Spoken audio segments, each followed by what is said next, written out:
भीष्म पितामह जी जब आखिरी में बाणों की सैया में पड़े, 6 महीना व्यतीत हो गए, जब देखा भगवान ने कि अब अंतिम होने वाला है ज्ञान का सूर्य, तो युधिष्ठिर जी से कहा चलो ले लो चल करके ज्ञान, नहीं ऐसा महात्मा युगों में पैदा होता है। भीष्म जी बड़े महात्मा अखंड बाल ब्रह्मचारी परम ज्ञानी, तो गए वहां, पांडव और द्रौपदी जी भी थी।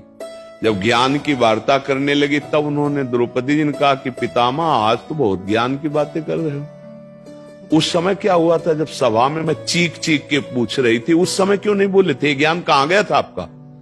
तो उनका बेटी क्षमा करना, उस समय पापी दुर्योधन के अन्न के प्रभाव से 6 महीना हो गए बाढ़ पर पड़े हुए, सब रक्त बह गया, अशुद्ध और भारी पीड़ा से प्राश्चित हो चुका। अब मेरी बुद्धि शुद्ध हो चुकी, अब जो प्रश्न करोगे उसका उत्तर नहीं। समझ रहे हो?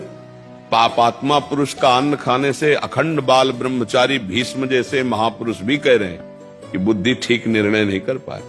तो अगर अधर्माचरण से कमा के आप दान भी करोगे तो पाप ही होगा, क्योंकि वो भजन के लिए बैठा था, उसकी बुद्धि भ्रष्ट कर दी। तो पहले तो तुमने पाप किया, पाप की कमाई दी तो उसकी बुद्धि भ्रष्ट हो गई, और डबल पाप। पाप से कभी धर्म नहीं होता।